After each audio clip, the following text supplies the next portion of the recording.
The agenda for discussion and community contact, so bear with us just a few moments. I believe that ML&P may be en route, so if you want to wait for a few minutes till they get here, it'd be great. So we'll start with our normal scheduled agenda issues, and who wants to go first? Police, I've got you listed on the agenda, not necessarily, but if you want to, Chief, if you want to step up so we can have you on record. Just a few issues. I know normally we'd be sitting at the table. Starting next month, I understand we'll be at the conference room for the Public Safety Committee. So we'll be in the conference room just outside the doors here. So we're sorry for having to put you in this dais case where we're standing upright. So it's a little more formal anyway. Good, you stayed here from last night. Exactly. Chief, we had a couple of issues. First of all, through the emergency, was there issues that the police department faced outside the norm? I know I can guess. I saw the next morning we had police at intersections and the normal precautions where traffic lights were out and things like that. Did the police department infrastructure anything sustain damages or loss of power or anything? No. We had, I think the only damage we had was a tree fell on a patrol car. I don't know the extent of the damage, but no one was injured, and that's the only damage to any APD controlled infrastructure or equipment that I'm aware of. The station remained powered. We did have in dispatch many weird things happening with the electronics, the communications, CAD up and down, phone fading in and fading out. You know, we had issues like that. We never lost everything completely, but we were challenged all night as power spikes and things occurred. But in terms of dollar amount damage, none that I'm aware of. We had,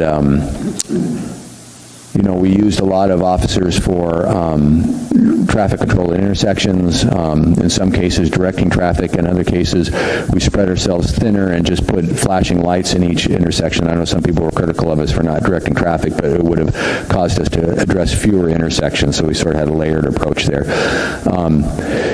We didn't spend much overtime. I've got a report here that I could look at, but I think it's a matter of like 2 or 4 hours of overtime is all. I mean, we're really busy with the event, but it didn't cost us a lot in hard dollars. Anybody calling to ask you to come get their power turned back on or clear their ways? Oh, I'm sure we fielded all kinds of questions that night. I imagine all the 911 calls increased quite a bit. Yeah, and we've got a report on that that'll just hit this morning, and of course we put out a news release last week on the number of calls we had and how many were at hold at any time. I think sometimes we had as many as 33 calls on hold. We had a whole bunch of people that didn't hold, and they disconnected. So we called all those people back, you know, to find out what their problem was, make sure they weren't in trouble. Most of it was storm-related calls, obviously. I don't know that, but what we were afraid of, it was maybe somebody that had a DV thing going on or a disturbance or, you know, needed the police for some non-storm related thing, was not getting through. So we did call all those people back.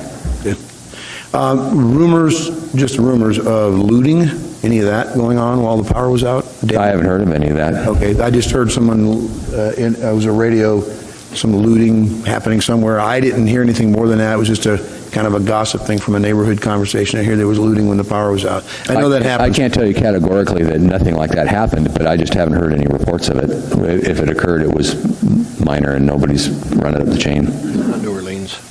That's not New Orleans. Well, that was what my concern was. I mean, we're a better community than I'd like to feel that way, but I just was curious. I'd heard that as a rumor. But Nobody's joining us. Okay, and just for the record, Ms. Gray Jackson's just coming in. We'll get her up front. A question on staffing. Yeah, and Chief, Mr. Crane has. Since on this agenda we've got staffing, I know the mayor doesn't have to have his budget to us till 1 October, but what are the projections now for a cut in the strength of the police department? Because I'm hearing lots of rumors. I think there's one this morning, a rumor at 30 officers going to be gone. Where's it at now? Well, to be honest, we've submitted responses to many different scenarios. So there's different numbers for different questions, different scenarios.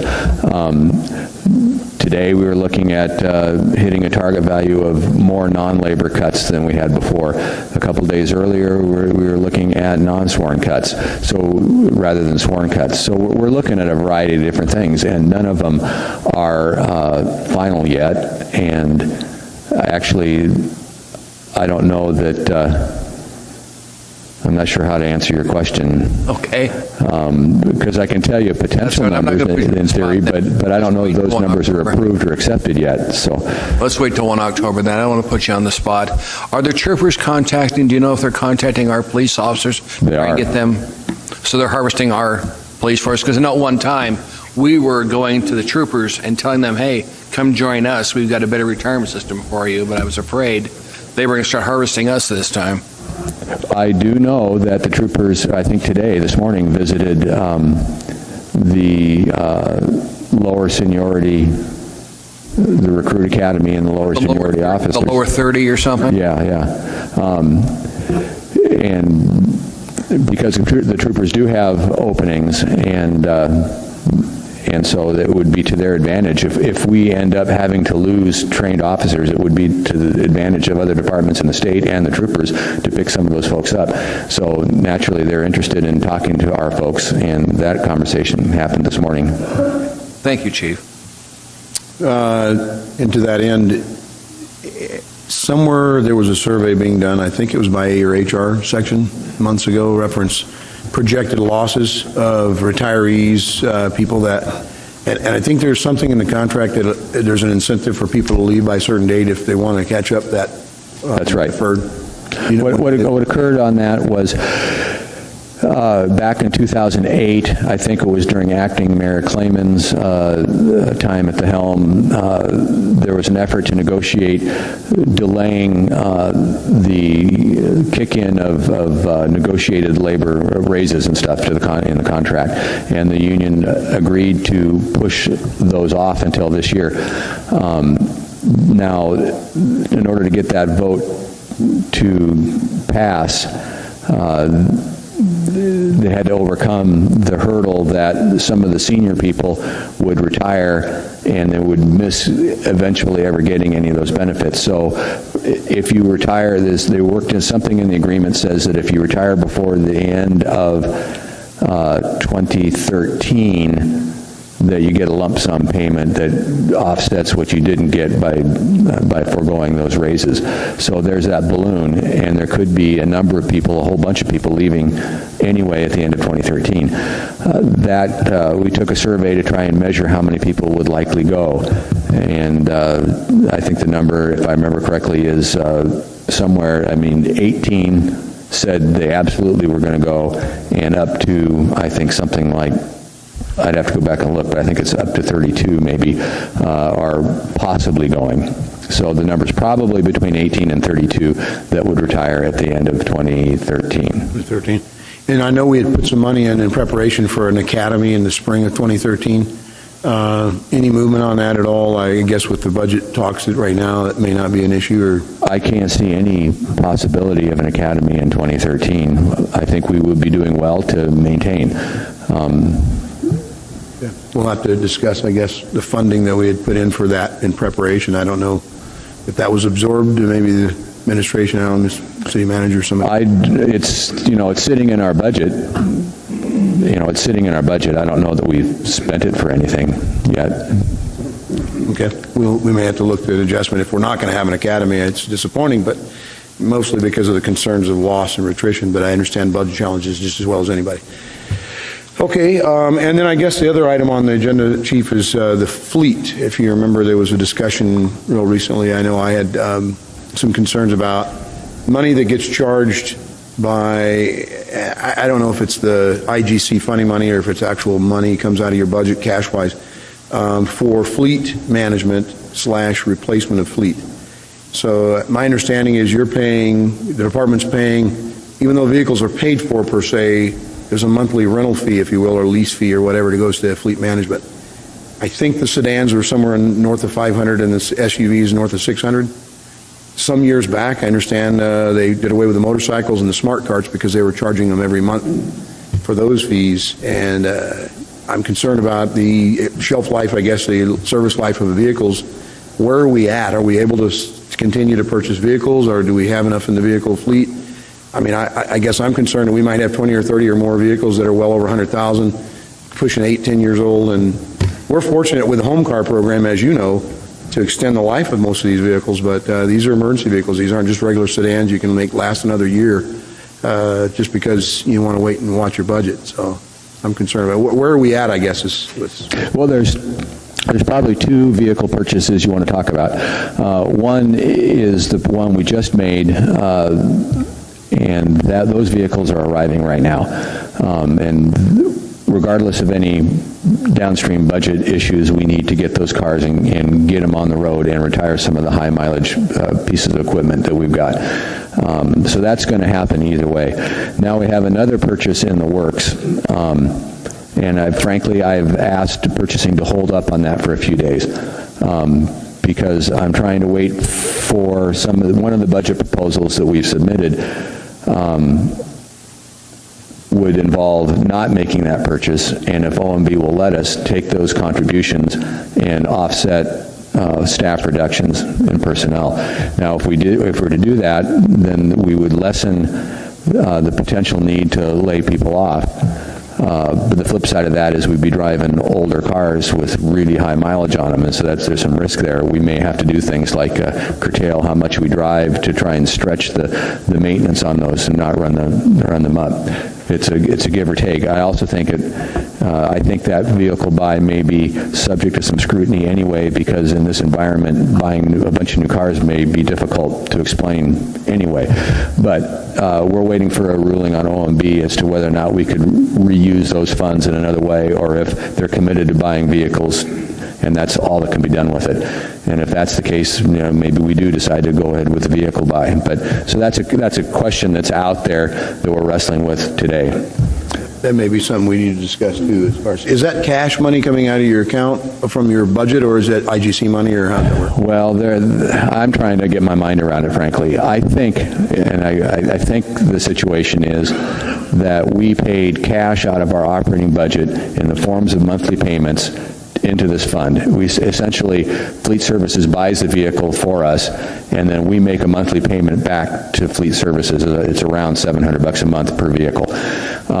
Now, out of that $700, a certain amount of it is to go for maintenance in that vehicle, and then the rest it goes and sits aside for an eventual replacement of that vehicle. So it's cash when it leaves our account and goes to Fleet Services, but then there's an IGC thing that happens on the back end somehow, and I don't pretend to understand that yet, and that gets back to, is it possible for us to get that cash refunded and applied back to some other hole in our budget? And I'm working on trying to understand that right now. Okay. Mr. Jackson, any questions? Okay, I get it. Okay, Chief, anything else? Don't think so. Okay. Thanks, sir. Thanks. Appreciate it. Chief?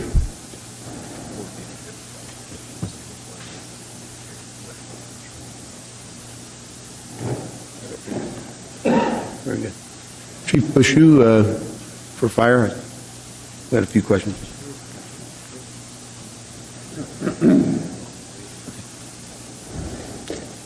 Afternoon, Chief. How are you? Good. Last month, sorry about that, but probably are able to communicate to you. So. Oh, no worries, no worries.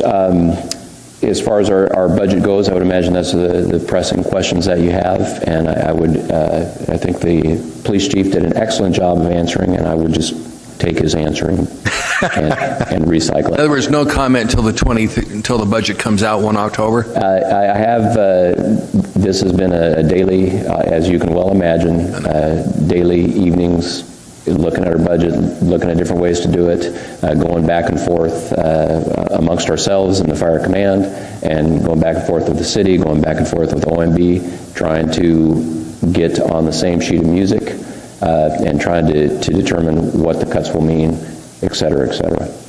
Good question. Are you looking at cuts in firemen or paramedics or both? And that's not asking how many are potentially being cut. Where are they looking to take the cuts, given the fact they do have to take them?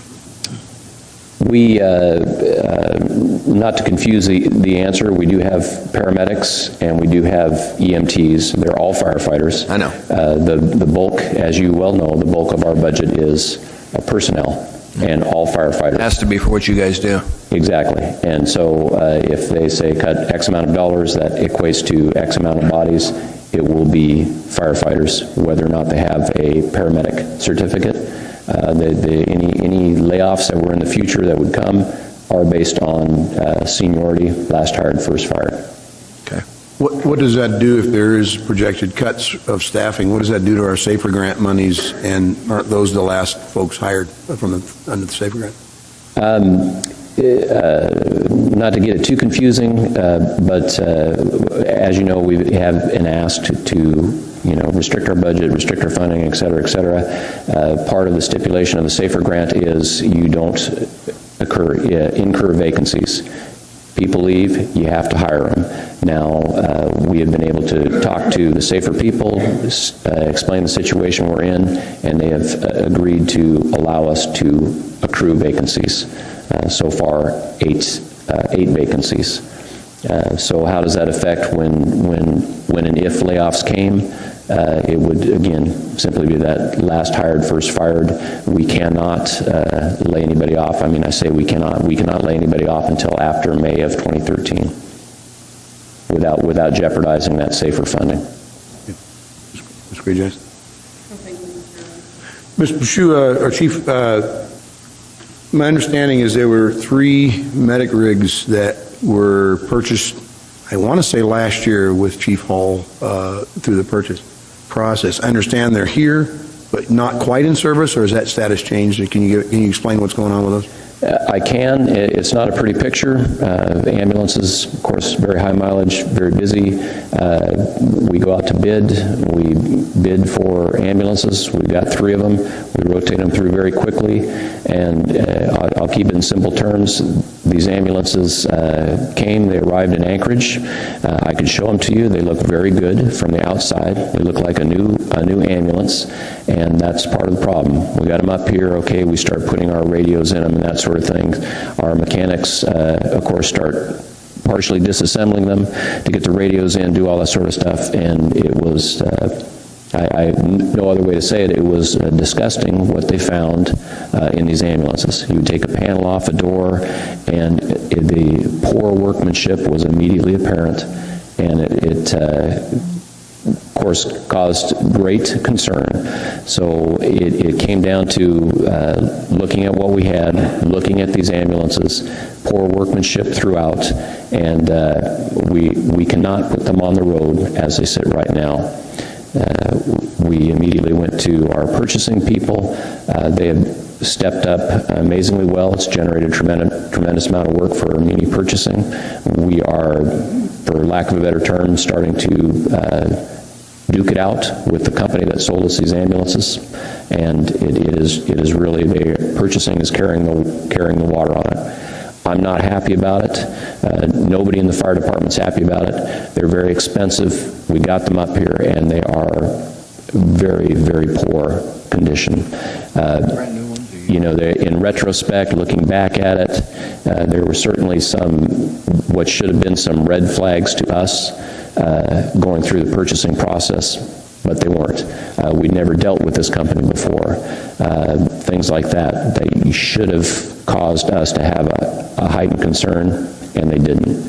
But the bottom line is, they're sitting over there. We cannot put them in service because they are not ready to go on the road.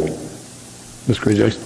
Thank you, Mr. Chairman. I think that you answered my question because I wanted to know who the vendor was, and I do want to know that. But I heard you say that you've never used this vendor before anyway. Was it like a low bid situation? Yes. It's tailor-made ambulances out of Georgia. Okay. Thank you, Mr. Chairman.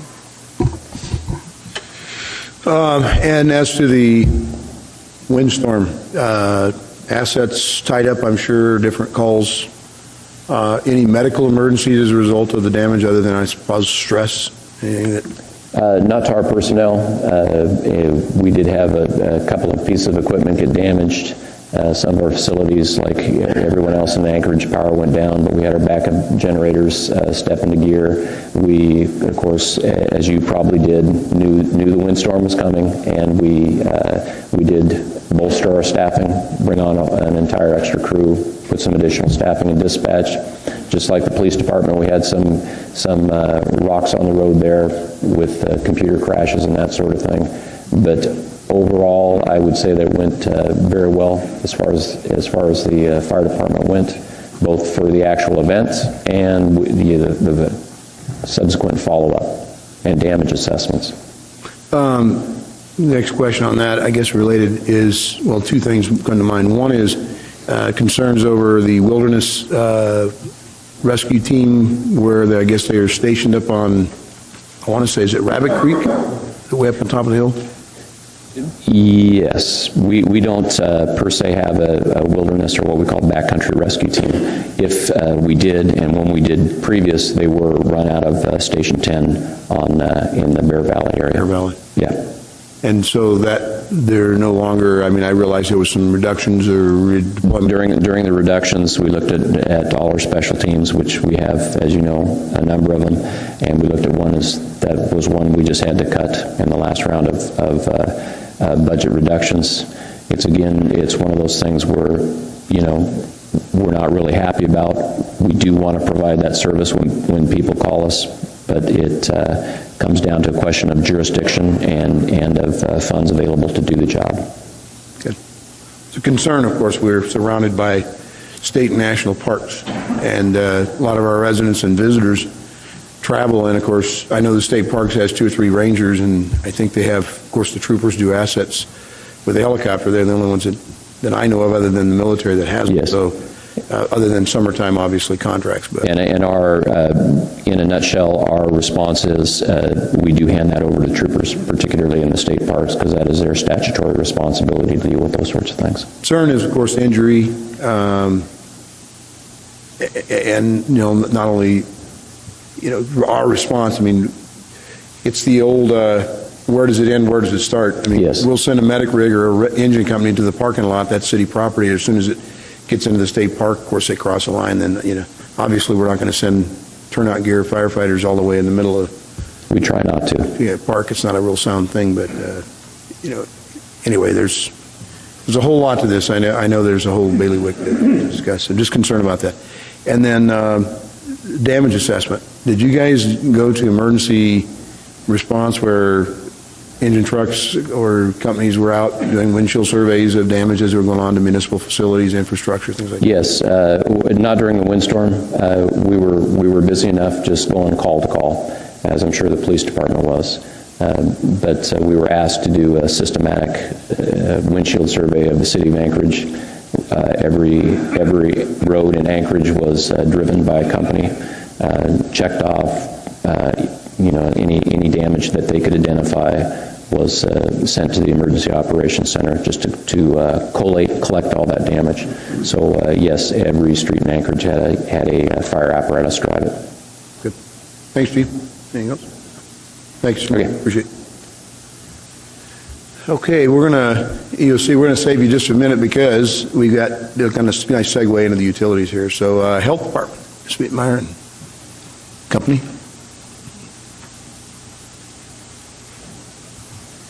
Good afternoon. Good afternoon. I'll just go ahead and anticipate your questions.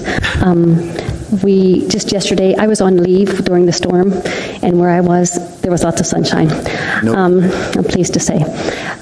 We did not have damage at the health department facilities, except for the cemetery where I just found out yesterday we had several trees go down, $179 for a chainsaw, and it was covered under our maintenance contract, which came to just over $1,000. So, but no stones were affected. As far as our budget, I will claim the 5th, I guess, because we're not able to say anything. Okay. But you can feel free to encourage the Department of Health that show concern about our employees, like you do police and fire. Now, on the 2nd of October, is the muzzle released? Then you can talk to us? Excuse me? Oh, yes, 2nd October? certainly. Okay. the reason you're here, of course, obviously, Health Department, OEM, is, in our opinion, all part of public safety. I mean, you have issues with food inspections, foodborne illnesses, and/or, what do you call the other one, bloodborne, but anyway, basically, infectious diseases and all the gamut that runs with public safety. So that's one of the things that I guess I need to ask. Are you aware of anything that's been affecting the municipality? I know I've had some crud. My wife had strep throat, but is there anything that's going around? I know it's coming up on flu season again. Is there anything that's going on that the community needs to be aware of? I am not aware of anything right now. We did have an issue with pertussis there for a while. As far as the storm, I will say we had some concerns about, people, and we're going to try to educate the public on what to do when you have your electricity go off and what's a safest food handling method and when you can't eat it anymore. So, Mr. Training? Just, have you guys thought about doing a public awareness on how to hook generators up to your house? Because there's a requirement that you have an isolator to take your house off the network before you start feeding into the house, because otherwise it nukes the people trying to fix the wiring. Have you guys thought about public outreach to let people know? Because with this windstorm, we had all sorts of people buying generators. The problem was, how do they hook it up to their house? So much like we do with telling people about hooking their car up, we need to have a program that says, okay, if you want a generator for future, this is what you've got to have put into your power system, because it just takes your house off the grid. well, I certainly think this was a mini exercise where I think we all could be looking and reassessing what we do. We can talk about that. It would be good, because I did that to my house years ago, and that's the reason my neighbors went black and I didn't. Just isolated the house and turned the generator on. The other thing is, what are you guys doing now that we've got rid of IM? Did the workers get transferred to do something else, or do we still have some people monitoring air quality in conjunction with the federal government's requirement? Well, the only relationship with IM and air quality was monetary. So the IM employees are either took new jobs outside the city, were laid off, or were retained in a different status as following the contracts. So all those people, it's been dealt with. IM has been. We still have 5 individuals in air quality. Okay, thank you. It's been some months now since we've had no IM. Any indications of concerns, air quality, health? I haven't heard any.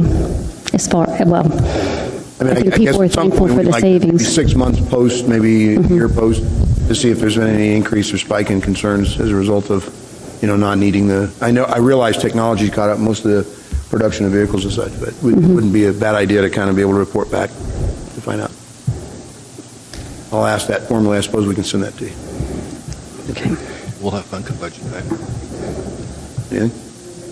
Ms. Wiedmeyer, anything else that we haven't asked you that you'd like to share with Health Human Services? Anything coming up that we should be aware of? Any health fairs or awareness months or? Oh, yes, the 75th anniversary of the Department of Health is tomorrow. I believe the mayor, we are scheduling for him to make some sort of notation of that in his next press release. This Wednesday, one was canceled. Okay. So we'll be making that announcement next week just to commemorate that. Very good. Nothing special. Thanks for all you do towards public safety and Thank you. service to the community. Thank you for the acknowledgement. Appreciate it. Mr. Spillers, you're available for OEM.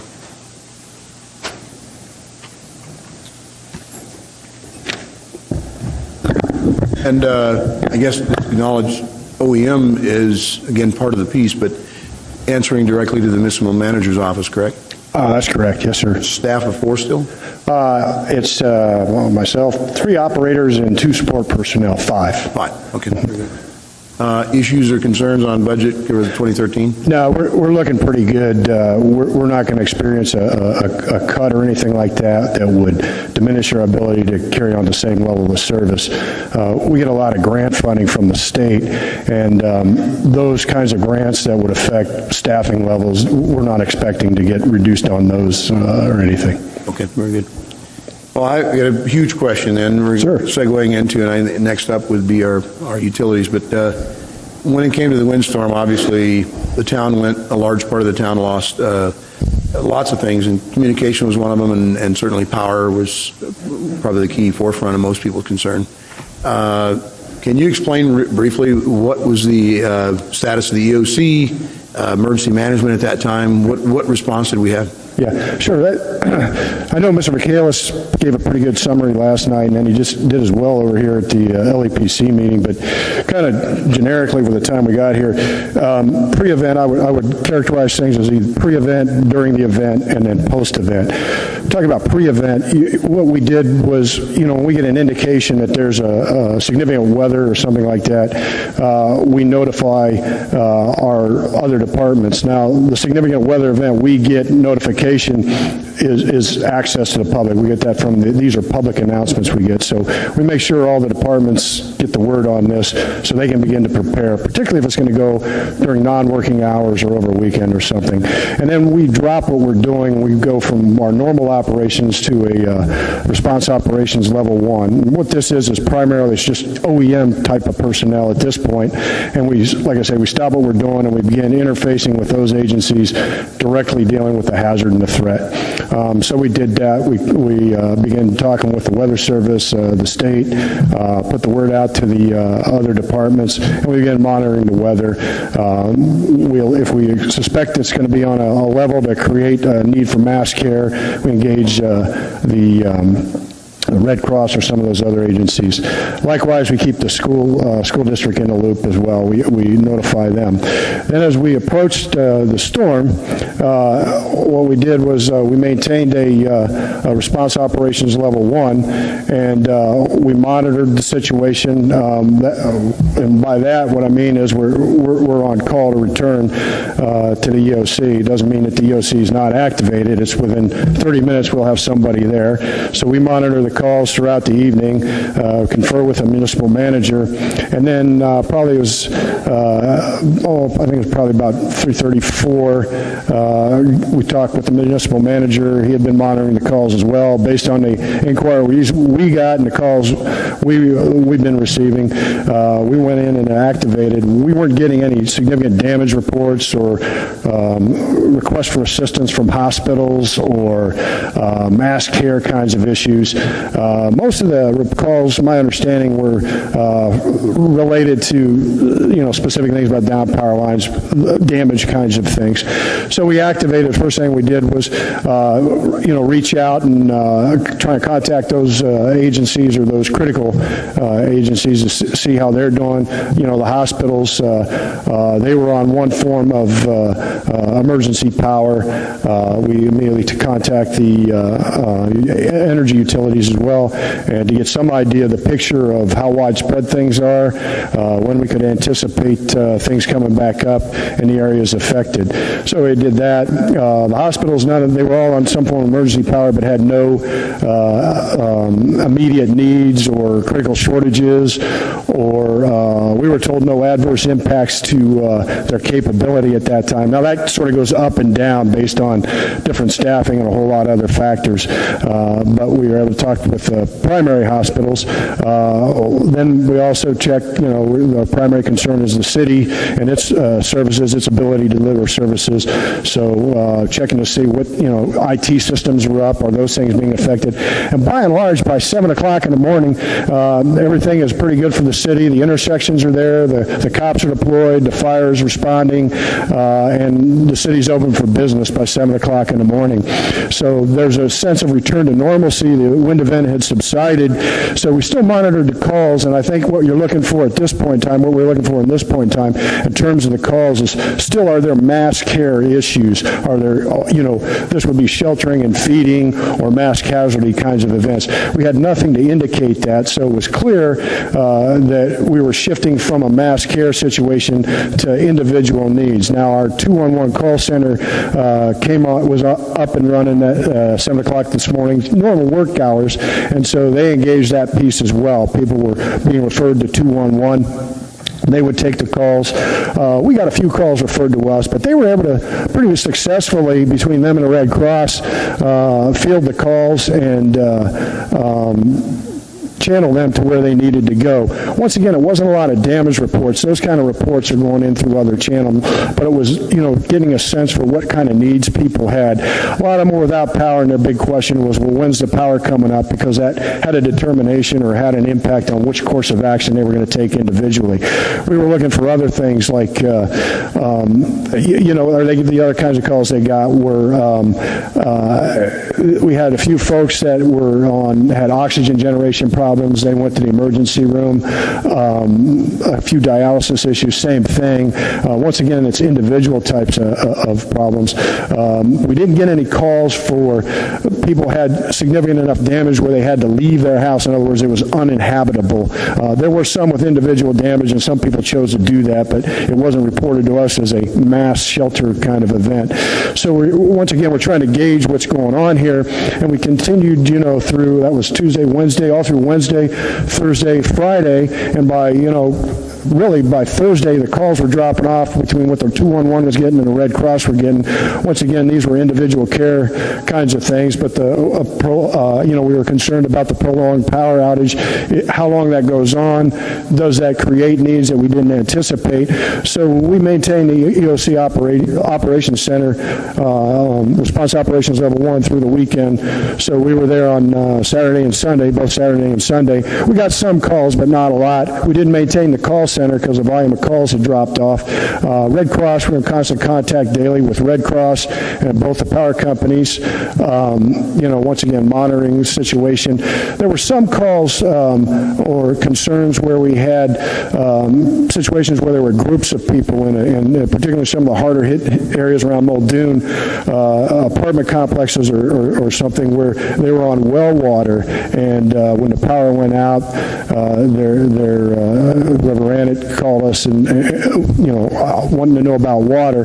Well, we explained to them or residents that live in those conditions, the operator of that apartment complex, where there's a well, has to get a generator and repower that generator. The city's not going to come out and provide a generator to repower that well for you. That's the person who operates that complex's responsibility.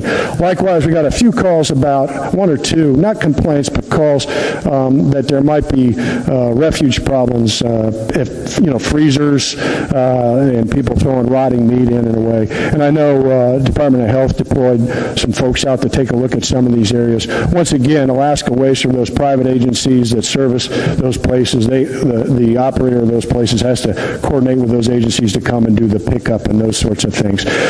In terms of debris generated, we didn't generate any sort of, hazardous waste or a lot of building kinds of waste that you would be concerned about where, you'd have landfill issues or huge removal problems requiring a lot of equipment. It's property owner kinds of things. There is some concern about property owners that don't have the capability or the means to remove debris from theirs. And so right now we're working with the state for some volunteer agencies that do that sort of a thing post-disaster. I don't have an exact fix on that yet, but I expect to have that shortly, and when we do, we'll put out a public announcement. For those folks who aren't able to do it themselves, we think we're trying to get some folks in to help them out do that, particularly in the Muldoon area and some of the other areas that really have that sort of a problem.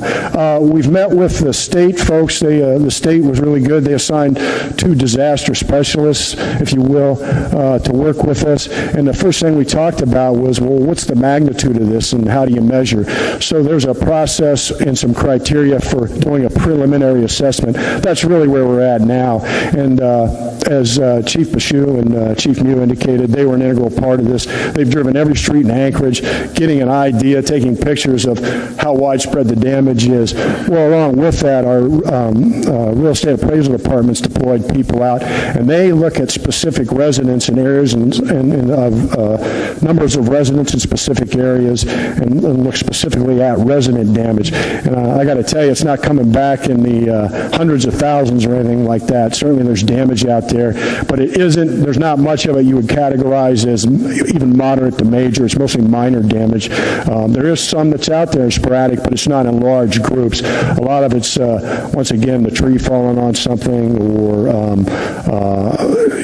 on a car or outbuilding damage, that sort of a thing.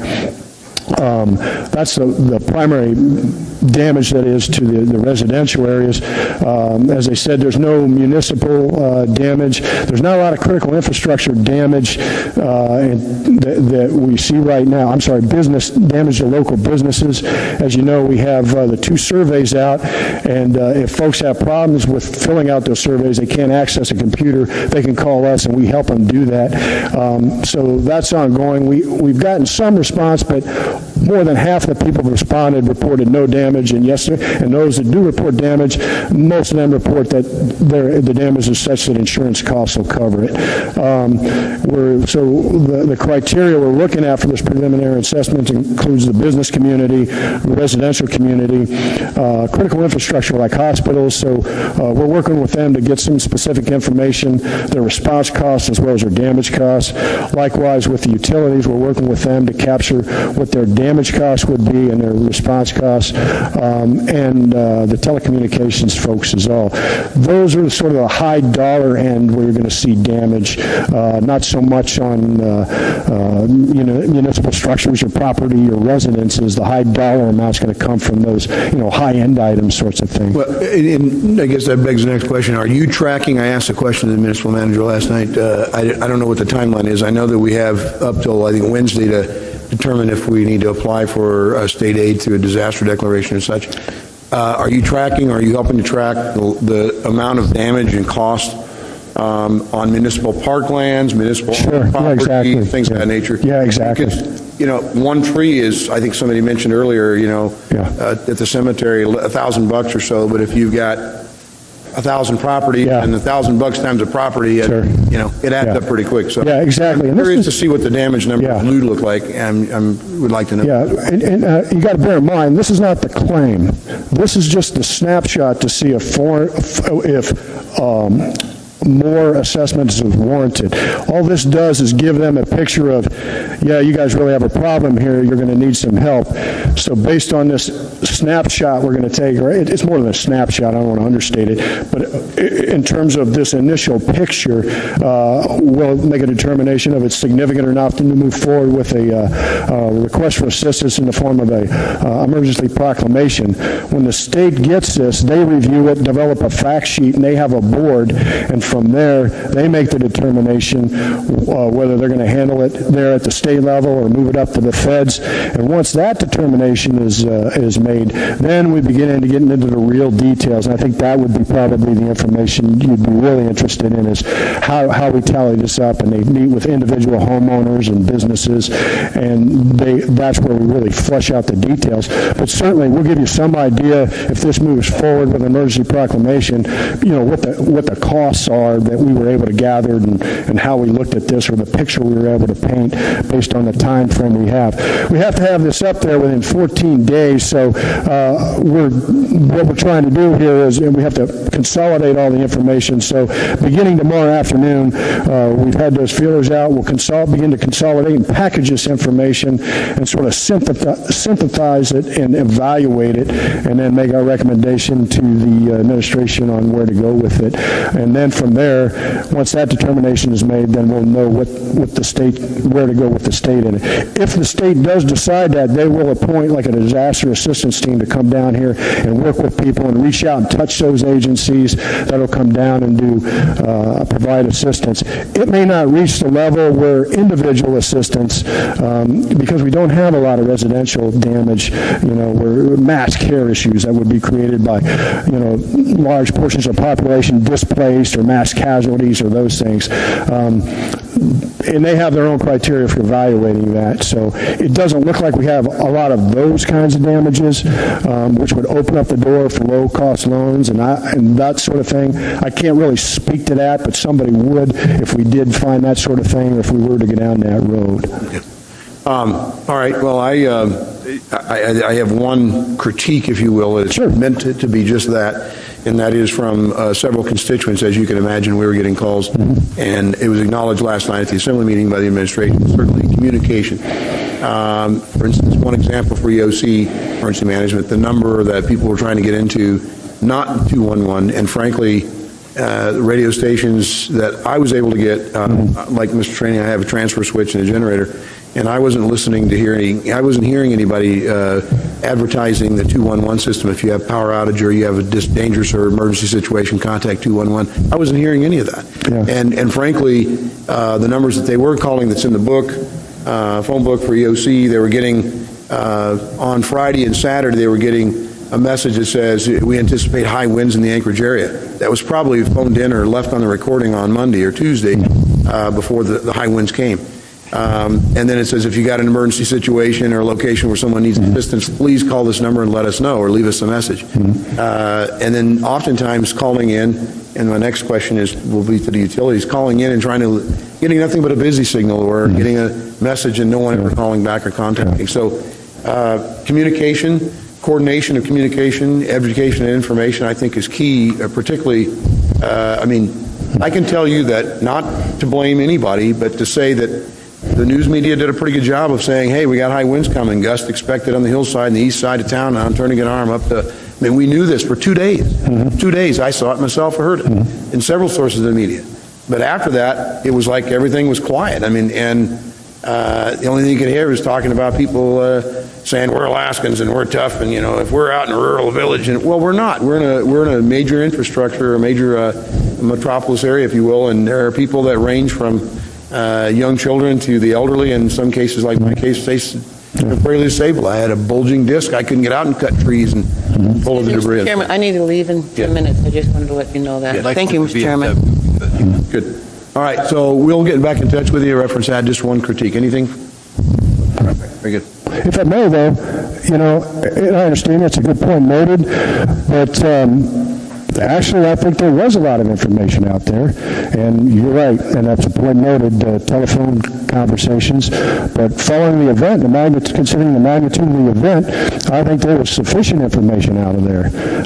This wasn't a crisis. We were staffed, and we did take calls, so I don't think we could characterize it as it's something that certainly needs improvement, and I really appreciate it, and I take it in that spirit. I don't look at it as a failure. It's a good thing to point out where we can improve on, but we certainly did answer a lot of calls, and we did really help a lot of people. So I appreciate you pointing that out. We're willing to work with that. Forward to talking to you about the different ways we put it out. Thank you. Appreciate it. Thank you for a job well done. Well, thank you, ma'am. Appreciate it. I know we have the VFW issue, but we've had the utilities waiting here, so I'd like to really segue quickly into Mr. Steyer. You're here first on Chugach. I know you brought a display and you've been saying patiently. I appreciate it. Went a little longer than I thought. Absolutely. Okay. Well, good afternoon. My name is Phil Steyer. I work for Chugach. I'm accompanied by my colleagues Burke Wick and Paul Rissy, and amongst us, we should be able to answer all of your questions, I hope.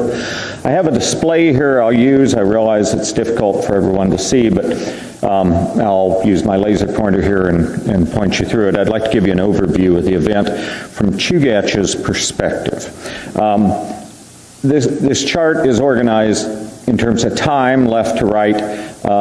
Down here are the days. So this is Tuesday, Wednesday, Thursday, Friday, Saturday, and concludes on Sunday. You can't read it, but in this, across the top bar, this bar is organized pre-event, the storm, and then things that happened after for recovery purposes.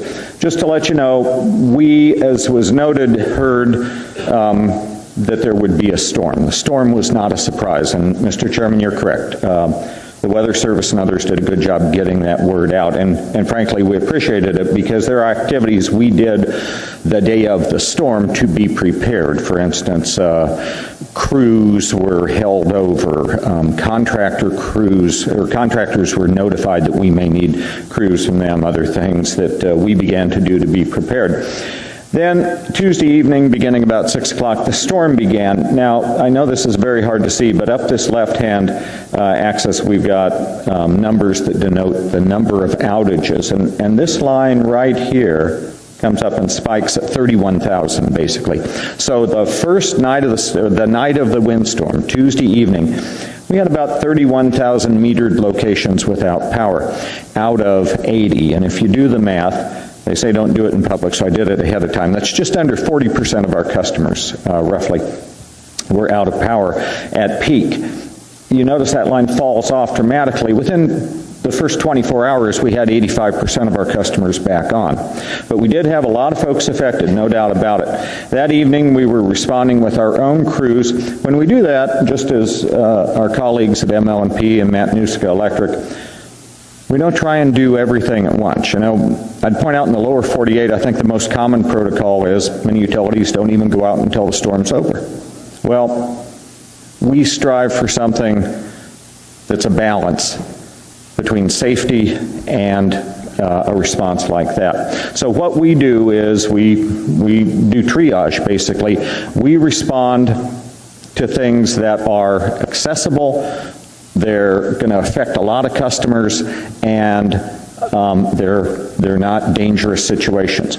We work from the generation plant out. So if we had a generation-related incident, and we didn't in this time, but we'd start at the power plants, then we do transmission lines, then we do transmission substations, sub-transmission lines, distribution substations, the primary feeders out of those distribution substations. So we work our way from where power is made to where it's used.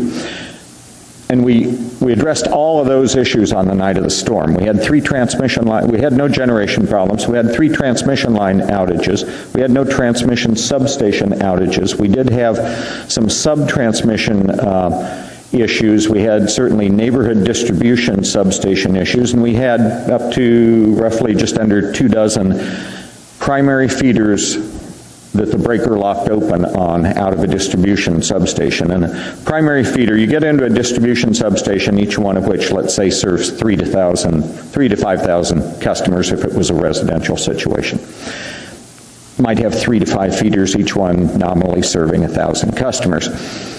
When something significant happens on that primary feeder, it causes the protective breaker in the substation to open and to lock open. 1,000 people go dark. That is the level to which we can see what's happening on our system in an automated fashion. So people always ask, hey Phil, do you know that my power's out? And I say, well, if you and 900 of your closest friends and neighbors are out, we'll know that. If you and 9 other people are out, we won't know until you call us and tell us. So there's that balance. And I believe ML&P and Matanuska Electric systems are very similar in that regard. One of the other things we're doing that night in terms of triage is we're working very closely with the fire department and the police department on emergency calls. And we had somewhere between 50 and 75 calls from the fire department about a situation where whatever else we were doing, we stopped doing, we diverted resources to that location. We took the nearest crew, sent them over there, because in many cases, those were cases where a wire was down and it was a live wire. And so the fire department, to their credit, stood by, called us, we got over there, took over. And so I'd like to commend the fire and police department, Kevin's office, our colleagues at ML&P and Matanuska Electric. We all work very closely through situations like this in coordinated fashion. So by the day after the outage, we're down here to this level, the day after the windstorm, really. We still had customers out. We're now down around 5,000 customers. We really began now a much more detailed assessment of the situation in the field. And we come along here and we begin to, we've essentially done all the easy stuff. Now all of these things are much harder to do. Mr. Chairman, your area of town in particular, you know this, I'm sure, this was for us, for Chugach, I don't know about other utilities, for Chugach this was largely a cottonwood tree outage. I bet 80-some%, our estimate is more than 80% of our troubles were caused by falling cottonwood trees. Now let me just note, and they were on the distribution system primarily, and the most difficult widespread outages are those that affect small numbers of customers scattered across your distribution system, because you often have to invest hours of effort to restore a relatively small number of customers. In the first 24 hours, we invested hours that restored large numbers, but eventually you're done with that stuff, and now you're down to the much more difficult tap fuses and smaller stuff, and you just work your way out, prioritizing your resources and bringing folks on it. In terms of resources, I also want to note that on the first night, we had The first number I heard was 13 crews, and maybe that's right, and maybe that's wrong. This day we had 20, this day we had 30, this day we had 35 crews. So we ramped up resources as we gained an appreciation for what we were dealing with. We used our own crews, we used contractor crews locally from electrical and tree cutting contractors. We brought in contractor crews from Fairbanks. We were able to get a crew borrowed from Homer Electric Association.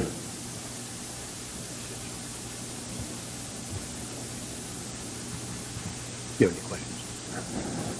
Sorry. And so we ramped up resources, and you can see we were at the same time ramping down outages. Now you can also see this line extends till Sunday, and that's obviously one of the things that certainly has been noted, gets people's attention and frankly irritation. Long outage. We had a lot of people out in this outage who are not used to being out of power, living in Anchorage. So we're reducing outages, we're assessing the system better to get a better understanding of what we have. We're asking folks to call in, and I'll talk about that in a minute. We get over here, you notice we have a bump. Suddenly we had reduced outages, and now we get this bump. And you might say, well, what caused that? Well, as my colleague Burke points out, it's still business as usual, and we have things happening on the system, perhaps storm-related, perhaps not, that happen anyway. Two things primarily caused that bump. A well-intended person cut a tree that fell into a transmission line and locked open a breaker, locking a couple thousand customers out. And a dump truck drove under another primary line with the dump box up, ripping down line. So, you know, those things happen. We dealt with that and we moved on. You can see this line continues to come down. Now we get to Thursday, and I want to point out in terms of media, we were working with the media before the storm hit. We did interviews in our power control center that Burke's in charge of, and we said, hey, yeah, we know a storm's coming, it's going to get busy, here's some things that you can do, that sort of thing. We worked with the media all through this event, used the media as a means, one of the means to help get the word out, and we were in regular contact with the media. By Thursday, we had a good enough assessment done that we held a press conference at Chugach, and at that press conference, we said, this is a widespread, very disruptive event. We hope to have most folks on by Friday. It's going to be Saturday for some, and frankly, we don't expect to have everybody back until Sunday sometime. And it was actually Sunday night that we got folks back. So by the time we held the press conference, we were able to give a pretty good assessment. What we were not able to do, and I know this is frustrating for people, we were not able to tell you, Mr. Chairman, as we know from our conversation, when you're going to get your power back on. And that is certainly, I appreciate, that's a great frustration for people not to know. On Thursday, we tried to do the best we can in giving folks a heads up, this thing's going to run for days. You should be prepared for up to days. We also, beginning on Thursday, began posting maps on our website and followed that up by doing the same thing on Facebook the following day. We began posting maps that were a snapshot of time that showed, here are the outages that have been reported, and you could look at all those dots on the map and get, certainly East Anchorage had a big pocket, the Hillside had a lot of them, West Anchorage had a lot of them. This was a really interesting pattern of when, but you could look at that map and get an appreciation for how many folks were out, and then also on there what we posted were symbols of trucks that indicated a crew in this area, and people would say, well, when am I getting mine back? And sort of the first thing to look at is there a truck in your area? If not, it's not imminent. If there's a truck in your area, that's good, we're making progress. We move forward through time, we bring folks back on, and Sunday night, as I say, everybody's back on. We held over crews, really, even after we thought we had everybody back on. We held them just to make sure.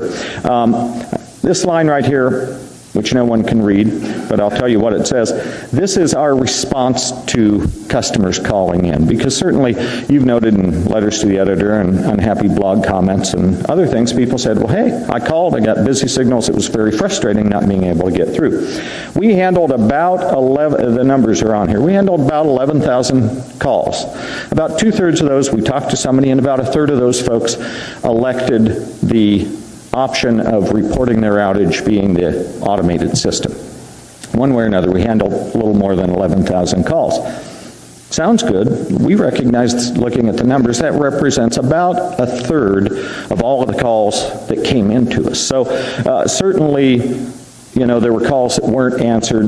Many of those folks called back, some, repeatedly, perhaps, to get through.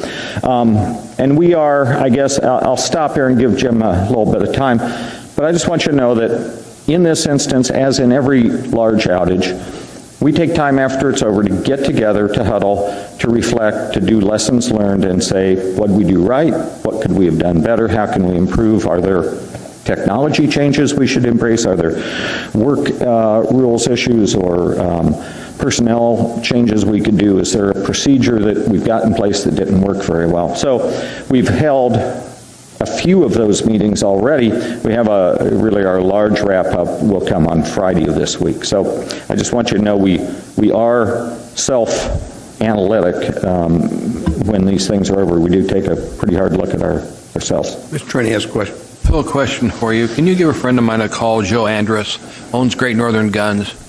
He called me during this, and apparently one of the home where he lives, the cable coming into the house with electricity fell that way. He went out with a 2x4 to prop it up. Last time I talked to him, he still hadn't anybody there to fix it. Give him a call, Great Northern Guns, 563-3006. He owns it. Is my scribe writing that down? If you would, please. All right. Question, damage. 563-3006. Estimates damage that the utility had to absorb outside of, like a reimbursement or whatever. Any idea when we'll get an idea what that cost would be, and would a disaster declaration help you in getting reimbursement costs? Yes. We appreciate the work Kevin's group is doing, and we're working with them on an assessment. We don't have the final numbers. All the bills aren't in. Fair to say it's going to be $1 million, in excess of $1 million worth of incremental expense. It would be helpful in this regard because at the end of the day, who pays all costs? Customers, absent getting some other money into it. So, what the municipality is doing is the first step in a process that may or may not lead to state money flowing in. To the degree state money flows in, it reduces the rate impact on customers. And then communication, again, same, I think perhaps if we look at it, I realize again by Thursday or so, I can just give an example of two neighbors that I know that had nothing, no cable, no TV, no telephone, nothing. So they were relying on others telling them, and it was a bit difficult at times. And again, we're all individual responsible for certain things, but just communication. And I think that was the big thing that people they knew that there was a power outage, and knew you guys were responding. And my kudos to the crews that were out in the middle of the night, middle of the morning, and for all this time, and probably still quite a few doing cleanup. So thank you. That's Phil, a question. But was there any problem with the generators on the network that people hadn't isolated their homes? None that I heard of. I appreciate your earlier comments. Chugach has an ongoing series of safety ads, and one of the safety ads we run on TV says, hey, if you're going to hook up a home generator, you need to have a transfer switch for it if you're planning to power your house. So I was very happy to hear the chairman note that he has a transfer switch, because we want to embed that. So that is a spot that we run, and I need to ensure we've got it in You might rotation think about now. sending a notice with their electric bill, just so every home knows that they need to have a transfer to take it off the grid. Yeah, I'll We look don't want to at hurt linemen trying to put the power back on. Exactly. It's a dangerous situation when you backfeed onto the utility. And frankly, when we come back on, if you're backfeeding onto the utility, now it's an inertia battle. Your 2,000, watt generator versus, 500 megawatts from us. You're going to lose that battle. So, and your generator's not going to be the better for it. Ms. Gray Jackson. Thank you, Mr. Chairman. Just really quickly, Phil, thank you very much for being here, and please share my personal thank you to the crews who brought the lights back on in this community, because it was a lot of work. Thank you. Thank you. Mr. Chairman. Kind of sadly, but not unique to us, what gets public coverage are the negative letters to the editor and then unhappy blog comments. Truth is, we get just as many, if not more, of those things that come to us saying, hey, thanks, just as your comment. Thanks, you guys did a good job. Those are much less widely seen, and that's unfortunate. Yes, sir. Mr. Posey? I know that a lot of this has been covered, but I know I had some specific questions, so I guess a quick synopsis of update, a status of where we're at with Mr. Chairman, with us, not much different except that our number, we only have maybe a little over 30,000 customers. We lost 99% of them in the height of the storm. We had 29,900 and some customers out. We had military and a service station in Mountain View that basically was on, and everybody else was out. As Phil said, it's a Cottonwood issue on the military base, along our through Centennial Park. You name it, if the power line basically from our plant was out, and it was, we lost all 3 main lines. And so we picked one to clear, thanks to the great work of my crew, because I was listening when I wasn't trying to dodge trees falling at my own place. And so we cleared one line to sub 14, to sub 10, and started up plant 1.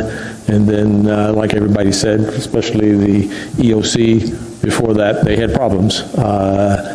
We were starting to get most of the people online at 5:30, 6 o'clock, and by 7 o'clock that morning to 9, most of our customers were coming on who did not have the transmission line, the distribution lines to their houses that were whacked. So for us, it also meant that our telephone system went down. It fried it, basically for a day and a half. So we used the Daily News, who tweeted out. My daughter called me from San Jose, California, working for Adobe, telling me what she was seeing and hearing, basically, about what was happening in Anchorage. So the Twitter and Facebook is something both of us are going to do a better job of doing. In fact, we're setting something up before this weekend's windstorm, which is predicted, so we can push that through. Thanks to all the work of the fire department, police, in traffic, especially in the downtown area, we didn't have any real accidents. People started following the rules, but the dark of night, you could not see it on that basis. So,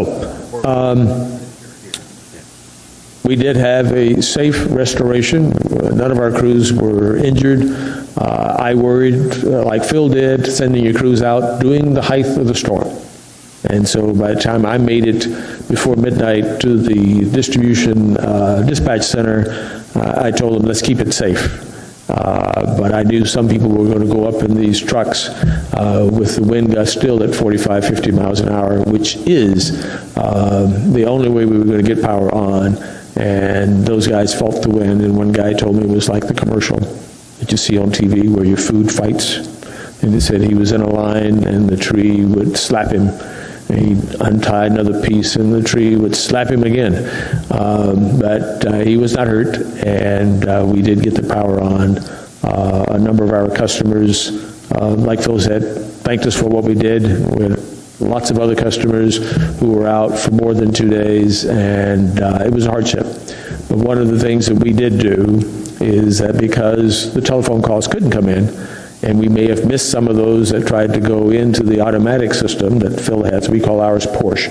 And so we sent the crews out, our meter readers, to do auto rejection.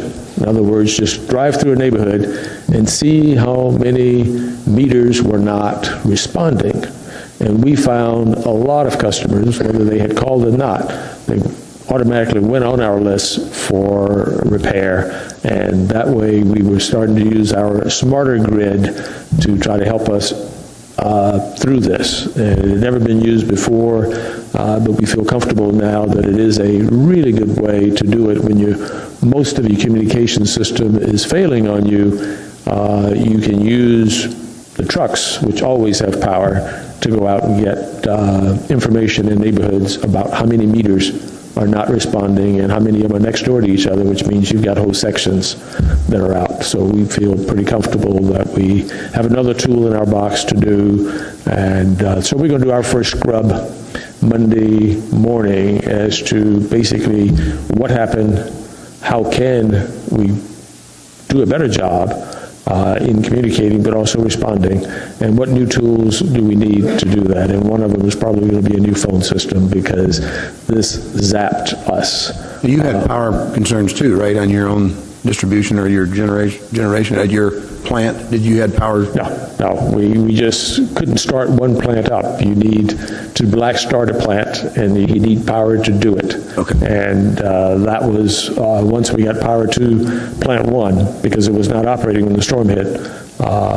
We were able to put people back on in groups of 2,000 to 5,000. Ms. Grayjack? Thank you. And again, Mr. Posey, thank you for your leadership, and please share my personal thank you to the crews for getting our lights back on. I really am thankful. Come out and see us on next Wednesday. We're going to feed a bunch of the crews and everybody else through the generosity of some folks, so, I'll be- and you can thank the crews. I'll be Please there. let us know. Okay. And for both, I know you have to probably apologize to some of your call takers, dispatchers, whomever. I was trying to answer a lot of constituent calls, in essence, to try, I'm sure like my colleagues, to try to take a little heat off you to make sure you're out working on power issues so we can tell them that you're out working on power issues, but we were looking for information. I know I was. Like you say, give me a projection, an estimate, a swag, something that I can tell somebody to get the heat off of you to kind of be able to help and answer some of the questions. And so I did call 2 and 3 times a day the entire time up until about Friday or Saturday, I guess it was. And again, I mean, I had a couple of generators at my disposal, and I was able to get lines and generators to others that didn't have it, and I needed to know where I could bring them to if it wasn't going to do them any good. But anyway, and then there was the issue with the tree on my own line. I had power, we had damage, and more future damage potential into it. So And we dropped your call also, but I Yes. called you back in order to apologize and let you know we were looking at it. no, that was good. I appreciate it. And I had a house in both MLNP and you guys. Mr. Chair, Yes, I'd also like to just make a yes, comment. Ms. Drummond. Yeah, thank you. For the Thank record, you. Ms. Drummond joined us. Thanks. Thank you, Mr. Posey. I'm not a member of this committee, but I didn't want to miss at least some of this meeting. I want to thank you and your crews also. I too am an MLNP customer, and I called in at about midnight that night. The device recorded it, and doesn't matter. You guys did the best that you could, and I really appreciate it. As I said to the Assembly and the mayor last night and the city manager, I got a ton of information from Facebook because the wireless towers, the cell communication towers, most of them have generators that kick in when the power goes out, and I was amazed at how much information was shared through Facebook. I knew what kinds of trees were going to be falling down because the Cooperative Extension published something on Facebook before midnight that said the deciduous trees with their leaves on and the wet soft soil was going to contribute to a lot of uprootings, and the ones next to roadways and sidewalks with undeveloped root systems on that side, they knew exactly what was going to happen before it happened, and it was a terrific source of information. People were posting pictures and conditions all over town, right on Facebook. Of course, it helps if you have 1,000 Facebook friends like I do. You'll hear from everybody. But it was an excellent source of communications where there really wasn't all that much else going on. Thank you. Appreciate it. Thank you. Anything else, Ms. Posey? No. Okay, thanks. Folks, and I know you've been waiting patiently. Anybody here by show of hands for the conditional use permit of VFW Club on Braden Drain? Show of hands. Quite a few folks here. Thank you, and thank you for waiting patiently. I hope you've been informed as well. Normally, we start with committee reports from the departments. Usually takes about a half an hour or so with the windstorm and the damage and stuff. We had a little longer, so I apologize for that. So getting into the conditional use permits, and thank you for the department's heads. We have asked, Mr. Frost is here, I understand, and anybody here from the administration other than zoning, development services, code enforcement? Francis McLaughlin representing planning. Very good. We have had Ms. Johnston from the Assembly, one of my colleagues, has asked that this be placed on our committee for review and some questions particularly pertaining to conditional use of this premises. Apparently there have been multiple calls, and I've shown a report admittedly by the owner of the club from the police department actually driving in, apparently very few police reports, active reports, largely related to noise, and then apparently, Mr. Frost, I know your group through trash. I guess there was at least one trash complaint. So are there any issues outstanding, anything pending, or any findings from the administration from either of you that could condition, either, I guess, indicate that we need to review for a future conditional use on this premise? I can give you about a 30-second synopsis. Okay. Okay. And then I'll need to leave at 2 o'clock to go back to the We're scheduled to be training. done by 1:30, but we can stay a little longer if we need. Thank you. This is a general business district, B3 district, and alcoholic beverages are a conditional use in that district. So the VFW obtained a conditional use, I'm sorry, I want to be specific about the wording I use. The Anchorage Assembly approved a conditional use on November 23rd, 2010. There were 3 written objections from the public to the granting of this conditional use. There was a condition added by the Assembly to resolve landscaping within a landscape easement, and one of the conditions was to record a notice of zoning action, recording essentially the decision approving the conditional use. And it took about 2 years until the conditional use, those 2 things were resolved. There was another issue. And so I personally made several calls to the VFW, sort of informing them that they needed to follow up on these things. And in fairness to them, this is not uncommon that a petitioner in a conditional use, lacks the follow through to resolve the condition or get the notice of zoning action recorded. Sometimes mail, isn't picked up or for whatever reason. But they complied with all of those things. It took some time.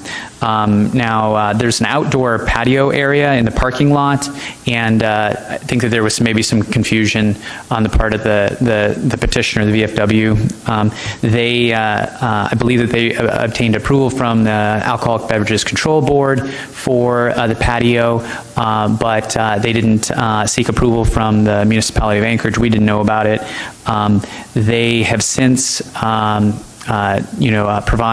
they've worked with Land Use Review to obtain approval for the outdoor patio, temporary seasonal outdoor patio, and that's can be approved administratively under a provision of our land use regulations, and I have that regulation here. So anyway, they're square on everything having to do with the conditional use. There's no outstanding issue. Thanks for your time.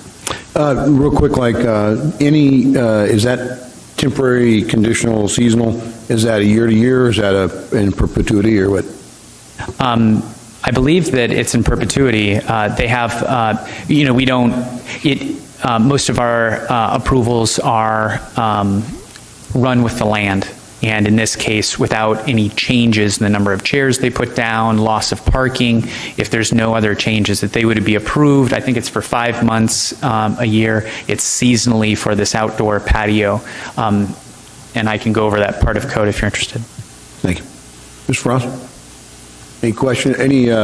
Anything reference code actions or anything pending or any actions that taken by your section or your department? None at all. No, Mr. Chairman. Okay. And I appreciate your sticking with us here. I know you guys are pretty busy as well. We have, Let me ask Ms. Trainey has a question. who's here representing the petitioner? You have to come on up forward, would you, please? Thanks, I appreciate it. What's your name? My name's John Denny. Okay, thanks, John. Have you guys had any ABC violations?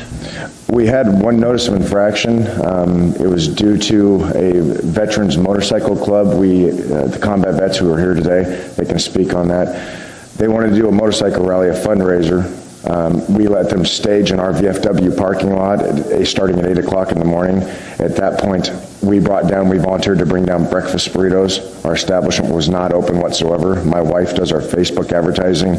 The motorcycle run was open to the public, and essentially what happened, all the veterans, the VFW, the AMVETS, the American Legion staged in our parking lot first, and they hit almost every post all the way to where their target location was. They was charging fees for the ride, and all that money was going to charity. They're a nonprofit organization that had that. We got a notice of infractions regarding that. I was confused. I didn't know ABC had any control over the use of our parking lot. I thought the owner of it did, and he said we can stage a bunch of motorcycles there from 8 till 10 in the morning, so we advertised for the combat veterans. So you've not had any problem with serving underage children or anything like that? No, ma'am, or no, sir. Thank you. That's all I wanted to know. Mr. Denny, can you explain you delivered this call for Lieutenant Gillum. Chief, he's given me a series of phone numbers. I think Lieutenant Gary Gillum might have delivered this to him. I guess, have you have any citations issued to you for excessive noise, continual noise? No, sir. I do have a prepared statement that will address a lot of the papers that I just gave you, if it's okay if I read them. How long is it? A lot shorter than the other guys were. Okay. Please. We at the VFW Post 981 would like to thank the chairman of the committee for letting us present this information pertaining to the ongoing issues with the Kesslers. Also like to thank the supporters that have come here to hear the hearing in support of the VFW. C.W. Floyd from Senator Baggage's office, Rick Davidge from the Municipal Veterans Affairs Council, the Combat Vets Motorcycle Club, Jonathan Hackett, the Chief Anti-Terrorism Man at JBEAR and State Commander of the VFW, Jared Lunsford, the Director of Internet Security with Alaska USA and a large supporter, Josh Revick from Don Young's office could not be here today due to family trauma on the East Coast, but he was hoping to be present also. As you can see with the information provided from Lieutenant Gillum with APD, Director Shirley Coate from ABC and Chief Beasley from ABC and Jack Frost, the Chief Code Enforcement of the Municipality of Anchorage, our Veterans Organization is in good standing and has no open investigations into any violations. Mr. Frost stated in his letter that you have up there was no evidence of an Anchorage Municipal Code violation as it pertains to land use regulations at the VFW Post 9981. Director Coate with ABC has given us general approval to advertise to the public for fundraisers and special events as it pertains to AS Code 411110 Bravo. Lieutenant Gillum provided a list of dispatch calls regarding noise complaints called in by the Kesslers against our Veterans Organization. It clearly shows that 44 calls made to APD, not one time was there a warning or was the club cited. 4 times there were reports filled out. However, Lieutenant Gillum stated that those reports are not in the system due to there was no follow-up action required, meaning no warning or violation was needed. And that the report was filled out for documentation purposes only. That's more than likely due to myself and the post commander telling our bar staff that every time an officer shows up there, we want them to give us a case number so we can document how many calls that we've been coming up against the post. It's true, there was a garbage issue. We were fined $1,600 by a municipal hearing officer for garbage being near the community dumpster on the outside of it. However, nobody took into account that the fact that Cub Scout Troop 99 and our VFW cleaned up over 6 dumpster loads of garbage on the railroad tracks in the Ocean View Community District Railroad area, which contributed to the excess garbage being staged by the dumpster. The local VFWs have donated over $2.9 million to veterans in need, local memorials, and other charitable causes in the last 5 years. Again, we are not just here for ourselves. Members fought to preserve liberty, yes, even for the right of the Kesslers to take issue with what we do. We would like you to know that we are here to work with the community and neighbors as we have with the Ocean View Community Council, Municipality of Anchorage, and Alcohol Control Board. We are not looking to cause problems at all, just the right to exist and continue the ongoing support for veterans and communities alike, just like the VFW has always done. We do not understand why one couple would be so unyielding in the mutual coexistence. It's almost as if they're against veterans. I would like to make the following matter of record. It would appear that South Anchorage Assembly members Chris Birch and Jennifer Johnston have helped champion this cause for the Kesslers. We would not even have known of this issue coming in front of the Assembly if it would not have been for concerned municipal employees contacting myself to let me know that these 2 Assembly members were reportedly trying to gather information to help the Kesslers attempt to remove our conditional use permit. We are very disappointed in the fact that even though I have contacted them myself, Mrs. Birch, or Mr. Birch and Ms. Johnson have still chosen not to come gather information from our side or even attempt to be non-biased in this Kesslers cause.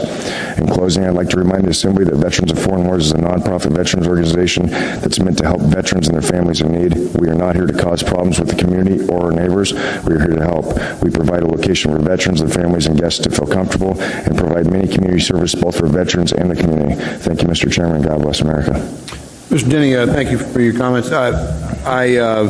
And we typically don't, usually it's departments, administration, usually an official response to something. But since you're representing the club and there's a challenge to your conditional use or a potential challenge for even your renewal of your liquor license for the coming year, it's relevant to have that information on record.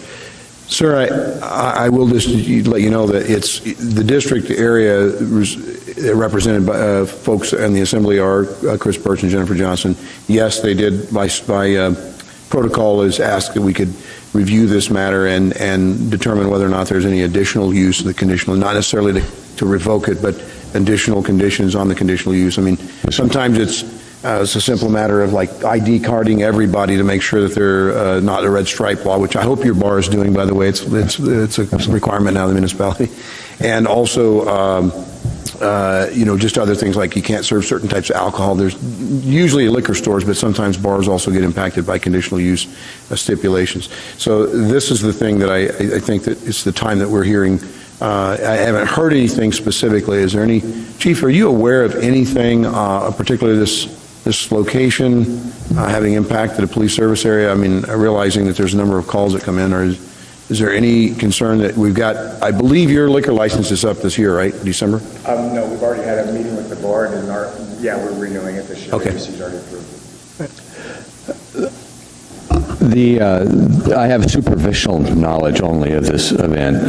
I think you've got some material from Lieutenant Gillum there. Lieutenant Gillum and Cap really run the 880 program, and they are the ones that follow up on multiple calls for service. I've heard in general terms, I can't speak about specifics, that we're getting called a lot to go out there, and we're not finding any problems when we get there. I think we've elicited the assistance of the health department in checking the noise levels, and my understanding is that they're within code.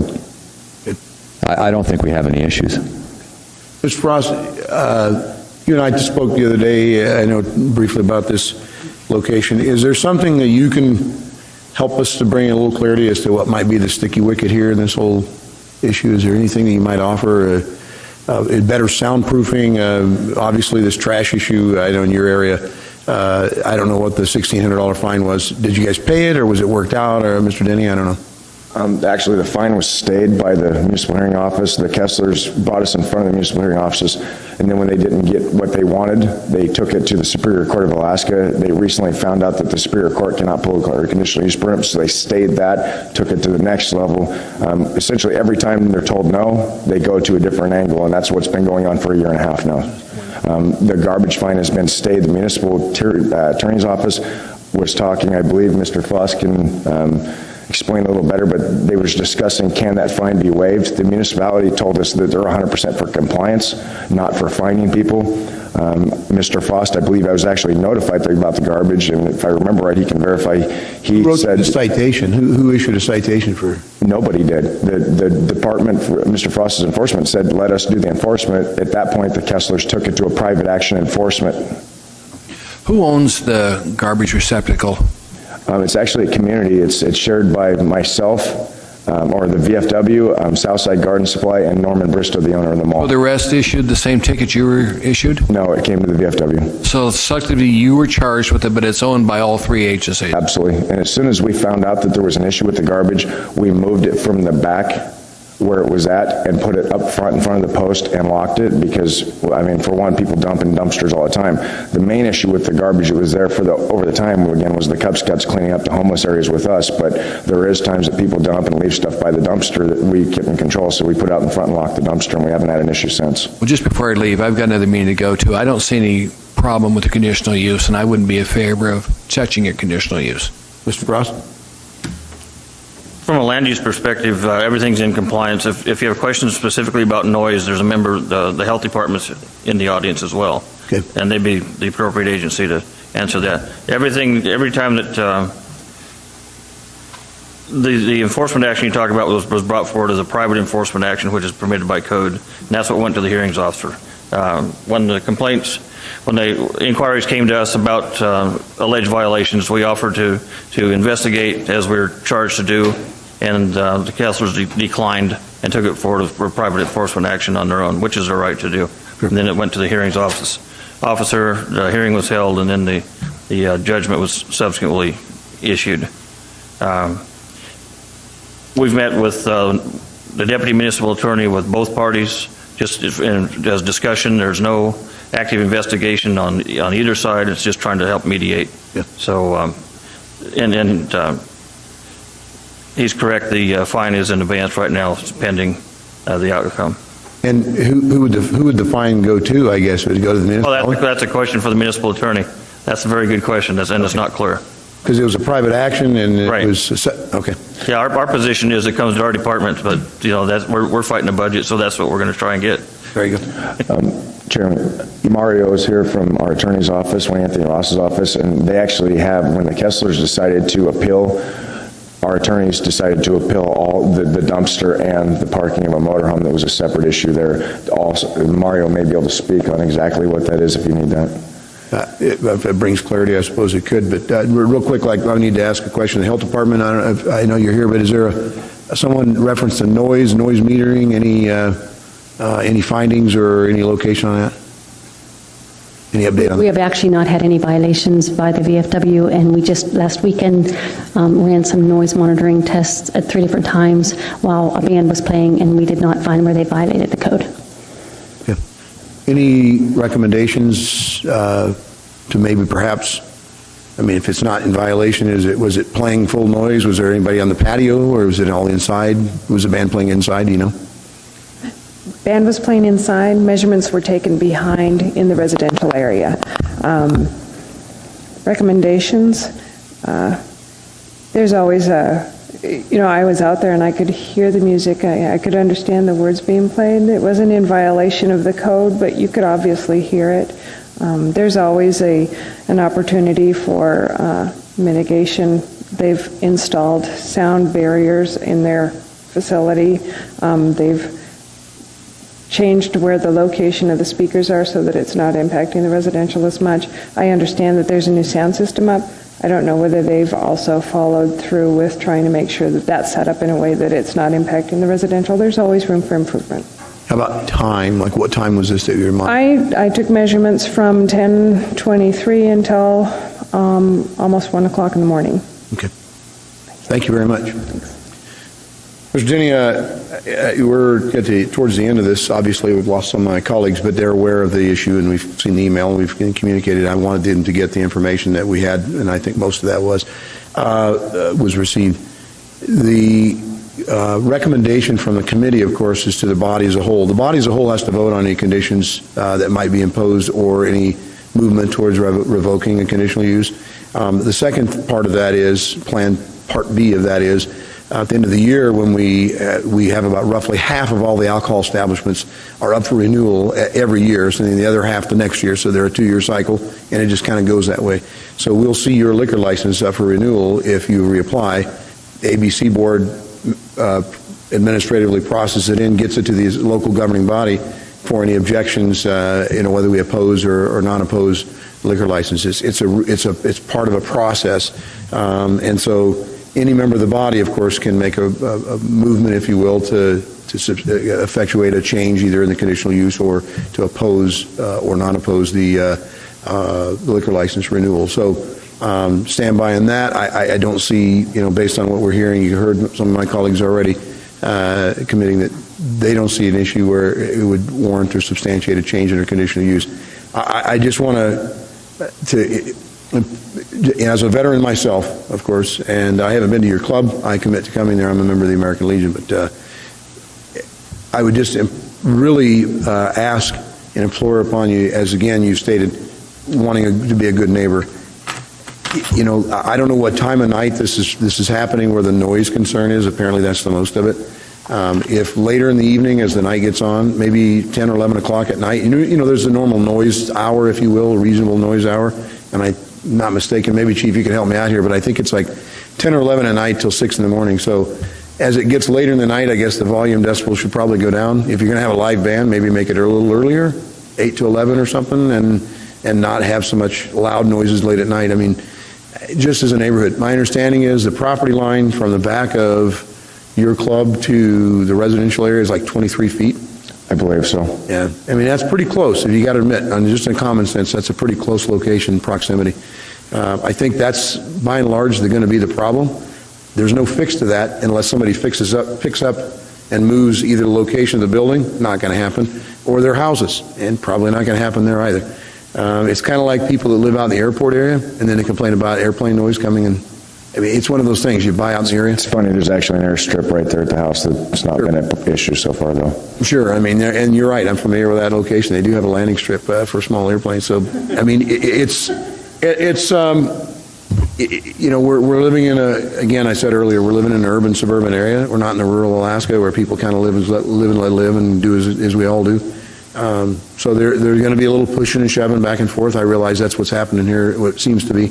We wouldn't be here today if it weren't of a concern enough to where people are making and lodging complaints.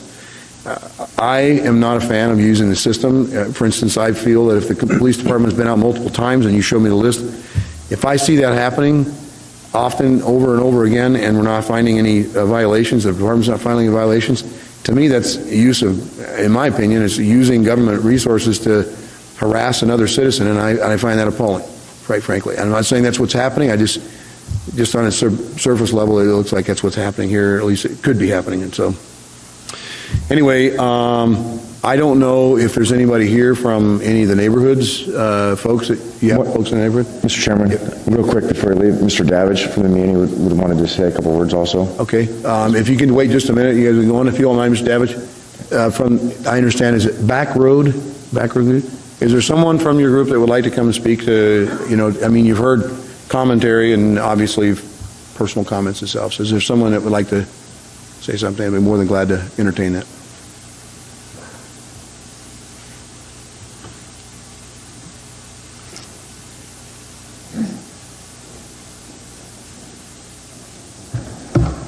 Hello, Mr. Chairman. How are you? I'm Don Kessler. Just starting out, one of your first questions to Mr. Denny was, have you ever had any violations? You said 1.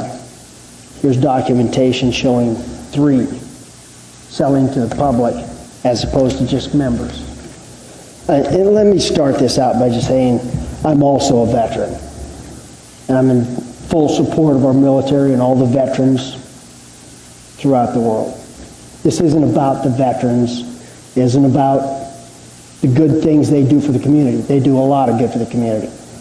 This is a bar right next to families trying to raise their kids, and bars should not be right next to a neighborhood. That's what it comes down to. We have,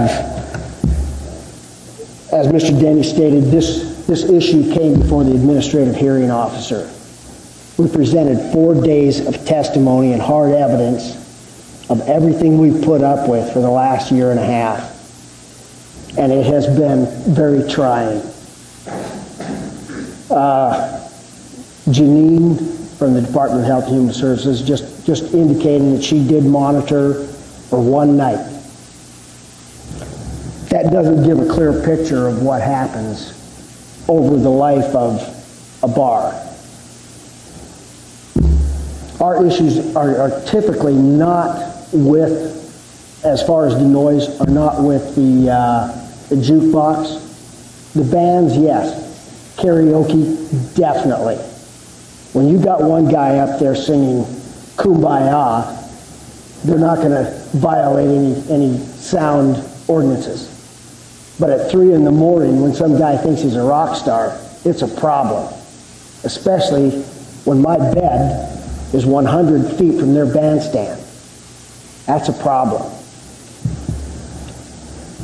And as these members here have told you, there are no outstanding issues at this moment.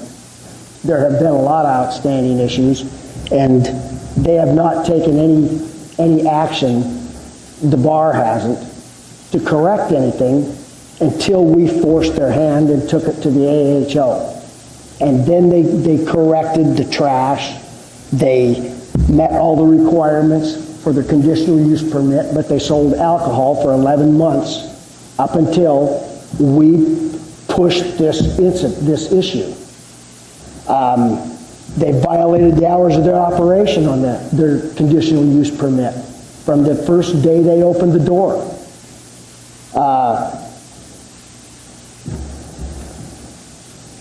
One of the biggest issues now then, because of everything we've had, is one of the neighbors here, Joe and Bev Carlson, been trying to sell their house.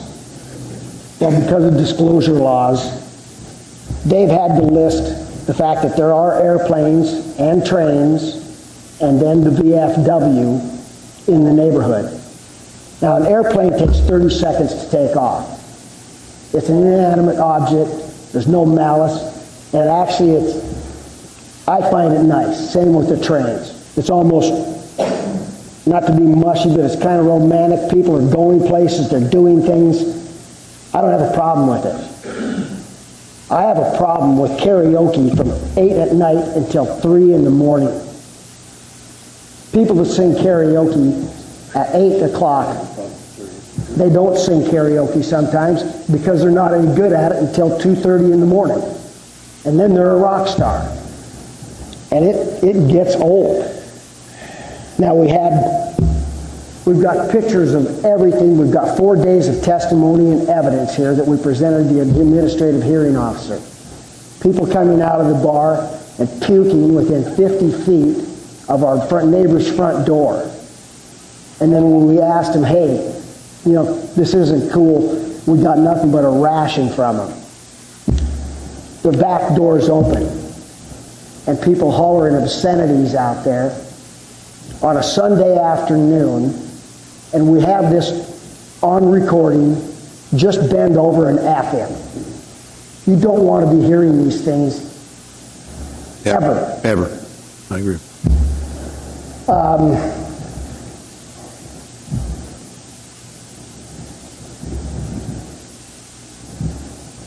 Like I said,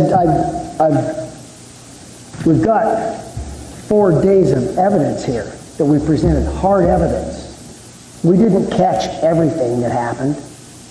We're only presenting the stuff we presented to the administrative hearing officer was just that we had hard evidence of. If somebody wanted to sit down and listen to the tapes and look at all that evidence and then report back, or if you would contact Ms. LaClara and get her take on everything that happened in those hearings, I think you'll get a much brighter picture of really what we've been going through. And personally, I get up at 5:25 every morning to go to work. I've been building military family housing for the last 12 years. I know the military people. I was one, and I'm all for them. This isn't about the VFW. It's about a bar right next to a neighborhood trying to raise their kids. One couple moved out because they didn't feel safe, and it was too much. They couldn't take it anymore. Their baby was being woke up all hours of the night, and they finally couldn't take it, and they just moved. I appreciate everything that these guys over here have done in order to alleviate some of the trash problems. They've gotten them to fix many of the issues they had with their conditional use permit. But that doesn't mean that they did it on their own. They didn't just step up to the plate and take care of these issues because they knew they were there. Until we filed this complaint with the administrative hearing officer, they did nothing.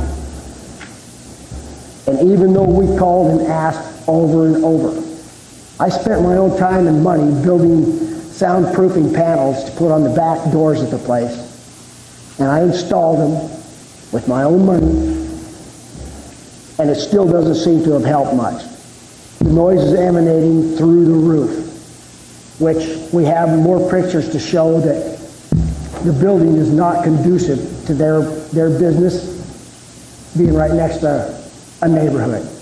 We're trying to raise kids here, and we have lost that neighborhood feel. So if I understand correctly, your biggest concern primarily, notwithstanding the obscenities and of course the puking out by the neighbors is noise from karaoke and live music, not necessarily conversational talking, people yelling, laughing in a bar at a social setting kind of thing. We hear that, but the karaoke that's the sound issue. Right. And what time of day is that primarily? Late at night, early in the morning? I'm sorry? What time of day is that the most troubling? Is it late at night, early in the morning, or is it any time? Is it just? Usually from what, 9, 8 until 3 in the morning. And when is it causing you the most concern? I mean, 8 o'clock at night is different than 3 in the morning, I guess, is it? I go to bed with earplugs in, and I'm hard of hearing. My wife has moved out of our bedroom to the furthest end of the house. Like I said, neighbors have already moved. And for the Carlsons who are trying to sell their home, that's a big investment for them. Sure. They dropped the value of their home $42,000, and they're still not getting any offers. They're in their twilight years, and that money is a big deal to them. Sure. It has diminished the value of all of our homes. Just dealing with these noise issues is not enough. Officer Gillum asked that the noise monitoring be done for 2 weeks. This has been going on for a year and a half at least, and we got one night. Not a good picture. Okay. We have our own recording set up on our house, and we probably take pretty loud readings between 3 and 5 minutes. They advocate karaoke, they can correct me, probably 3 or 4 days a week would be great. And karaoke appears to be good. But as the night gets later, they get more drunk and they want to be sure they can hear music. When we can listen to our recording, I can tell you every single word that they're singing. That's not very good. Other issues with their conditional use permit, just one, is their food to alcohol ratio that they're supposed to be able to do is 0 to 100%. I'm sorry. Okay. It's 0 to 100%. And they sell food every Friday night, steak night. They have hot dog night, on and on. They got their conditional use permit with certain hours of operation in place. Not once have they adhered to this. They're still operating beyond those. I mean, so... Has this been made, have you made this aware of, like Mr. McLaughlin's organization? With our meeting with Dee Ennis and Mr. Frost and Mr. Fern, they were there and they were aware of all of that. We have pictures to show their operating hours right in their front window, and it does not match anything in their conditional use permit. Okay, anything else? That looks like I'm sure there's a lot more. There's 4 days worth of testimony. Sure, I understand. We're not going to be able to do 4 days today. Hi, and I won't take more than a couple of minutes. Can I get your name? minutes. My name is Nancy Wainwright. I'm also a Back Road resident, and Nancy, I'm sorry, what was your last name? Wainwright. Okay. And I just want to say, first of all, again, this is not about the VFW. It's about the municipality. The municipality gave a conditional use permit for a bar in a neighborhood. That's why we're here. I think we want to take it away from the people who have had to put up with it, the Kesslers, the neighbors. I mean, they have spent a lot of their own money trying to work it out initially the first 6 months or so with the VFW. It's an impossible situation. The bar has to be moved, or the neighborhood has to be moved, and that's the municipality's responsibility. I think you said earlier, oh, well, it's like living near the airport, people complain. No, the neighborhood was there. The bar came in. It's the municipality who's responsible for putting the bar in the neighborhood. And I think the municipality is going to have to step up, hopefully make some arrangements so the VFW isn't out a lot of money for whatever they've done to remodel it. We all support the VFW, but we think the municipality has to step up here. Thank you. Thank you, I appreciate it. Mr. Davies, thank you. Mr. Chairman, Rich Davies, Chairman of the Commission on Military Veterans Affairs. We received a call that there was a conflict between a veterans organization and a community. I was unable to attend a meeting that I was asked to attend, but I have made 2 unannounced visits on the location, one in the late afternoon. Everything seemed to be fine. There weren't very many people there. And one, it was about 10:30 at night. I did go down into the neighborhood, walked around the building. I would say, yes, you can hear them, but I would certainly say it was within code. I think there has been an effort to look at some sort of sound mitigation with a wall or something across the property line. My understanding is that was moving forward, and then the participants in the community dropped off on it. But that was my suggestion. Maybe the landowner or the owner of the facility could look at putting, there is no fence there. There is some shrubbery, but not sufficient to mute any sound. But other than that, I don't see any other solution. We're satisfied with what we've been finding, and certainly municipal reports to us tell us that everything is within code, et cetera.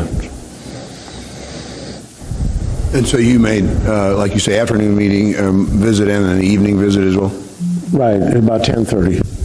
And I would, just to go on the record, and I hate karaoke, by the way. Thank you. I was going to ask that question, but I know this is a very serious issue for the neighbors and, of course, everybody. But we're more than happy to be of any help in mitigating this. This is not an unusual problem, as you know, with clubs and mixed-use areas, so that was our finding. Thank you very much. Appreciate it. Okay, so due to the fact that, of course, we're approaching the time where some of our, particularly the administration, has to leave, and of course some of my colleagues have abandoned me up here by myself, but it doesn't matter. We've got it on record, and of course they're very aware of the issue and the circumstances.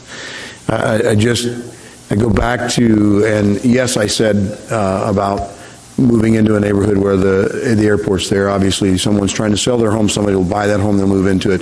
Others, established folks, that'll stay there and have to put up with the consequences of whatever business moves into that building. I understand it was built as a small strip mall and had several businesses, and it has had several businesses throughout the years there. So notwithstanding that, Mr. Denny, on behalf of your club, I think you're hearing, of course, from Back Road, obviously, since you moved in. It looks like, Mr. McLaughlin, you said November of 2010 when it was first issued, the conditional use? That's when the Anchorage Assembly approved it. Okay. So since then, there are some concerns that might, of course, raise some concerns to your conditional use, and obviously one of them being, are you in compliance with the hours listed on the CUP? So it was one of the things that has been brought up. Again, it's an allegation. Don't see it, but it was brought up on record. The AHO, I understand, the Anchorage hearing officer, administrative hearing officer. So I just encourage you to make sure that you continue to be in compliance and not in violation of all the rules and codes. And I go back to it's more than just what's in the rule of law. It's really going back to basic being good neighbors. We wouldn't be here if there weren't a concern. Obviously, you didn't bring the concern other than until someone's making the complaints and making life difficult for you and your club. So I can fully appreciate that. I just encourage you to please try to limit. Apparently the most noise is karaoke night. I'll admit, and this is in all seriousness, I think I'm a pretty good shower singer, but I have tried karaoke myself, usually in private locations, not in public. And yes, a few alcoholic beverages makes me feel like I can sing a little better, maybe a little louder. So I'll admit to that, and I say that in seriousness. I can fully relate to what you're saying. I've been in locations where loud noise and bands and karaoke as well. So perhaps at a certain hour, we turn things down a tad, maybe it's not as loud. You still can have the party atmosphere, screaming and yelling, and particularly the obscenity. I mean, we're all adults, and what stays behind your four walls is typically all, no holds barred, so to speak. It's up to your code of conduct. The screaming and yelling, curse words and obscenities out an open door, and particularly towards a neighborhood, isn't going to do any good. It's, again, an allegation. I get it. I see some head shaking and stuff in the audience, but I'm a firm believer of being a decent, average citizen in our community as well. So I know you, in real brief conversations, you've explained that you're trying to have a good club and a responsible organization and business. So I'm just going to implore upon you, please, we may or may not be able to settle this issue by stipulating one little more condition on your CUP. You're still going to be in the business there until you decide not to be, and the neighbors are still going to be neighbors until they decide not to be.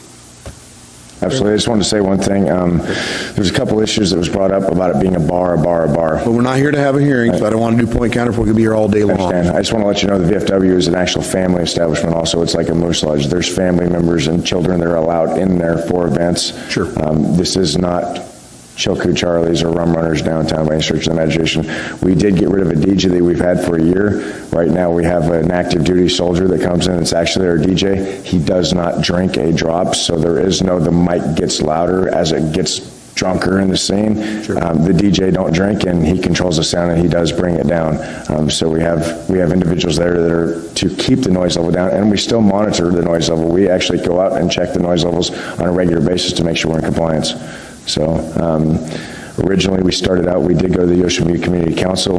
We found out the Kesslers were going there. We've never heard of this or the events until we hear from somebody else that we're being brought up in some form of government. Every time we've been there, the form of government has said, yeah, you're working with them, let's get her done. We, the VFW, was going to work with Don Kessler and build a soundproof fence back behind his house. We agreed on a community council meeting, I believe back in June. What was decided was as of September, we were all going to get back together and see how everything's going with the soundproofing. And this is after we soundproofed our walls and spent $6,000 soundproofing the backside. Like 3 days after that meeting, and the Kesslers agreed, yeah, we'll go ahead and do this. Let's try and get a fence built. Let's do a charity event or whatever. 3 days after that meeting, they called the police on us the first time again. So they chose not to use what was recommended by the community council and start attacking us right off the bat. That's the point we said we're done being harassed. We're not going to play this game no more. They started cutting down the sound barrier, the trees back there that wasn't even on their property. It was on Norm Bristow's property. Don was out there cutting branches down. No, we're getting back into the, this is not. Just letting you know, we're doing everything we can. So. I'm imploring you to be a good neighbor. That's all I can do at this point. And again, conditions of the use of this premises notwithstanding, any member of the body can submit a change or a conditional use condition, if you will, and add another restriction. And of course, your liquor license is up for review. So at this point, I'm going to close the meeting unless there's anything substantively that has been missed. And I appreciate everyone being here, and certainly I appreciate your patience. For the record, ma'am? What's the process after this? Well, I've been asked by one of my colleagues, the question is that what's the process after this? I've been asked by one of my colleagues to schedule this for the Public Safety Committee. We review the information. You can imagine we won't have time in a regular scheduled assembly meeting to deal this length of time on an issue, any issue in general, unless generally it has to do with budget or code change. In this particular case, then we will make a recommendation to the body from the Public Safety Committee. I'll get with my colleagues, have the discussion. I believe you heard one of the comments from one of the colleagues. Ms. Gray Jackson said to back brief her on the last minute pieces that she has missed. Frankly, we've recommended to the rest of the Assembly colleagues, generally if there's going to be a conditional use stipulation requirement, it'll come from the district. That the location is in, for instance, Mr. Burt's, Ms. Johnson, and then the remaining part of the body would have to vote on it. So the other part of the process is the liquor license, which is due, I believe, the first of the year. So we'll have a chance to look at it from that particular point too, and can do another stipulation. Okay, just so I understand, the people, there were 3 people here, one left before this started, then you and Mr. Trainee. Mr. Trainee, Ms. Gray Jackson, and Mr. Hall are actually on the committee with me. Okay, Mr. Hall was not able to. and they didn't hear most of this, but they're going to be making a recommendation to It's the... tape recorded, and I back brief my colleagues from the committee, and we go through the process. If there's any follow-up information they need from any of you, they'll call you. We have information. And then, Did everybody sign in, I hope? Yeah. Okay.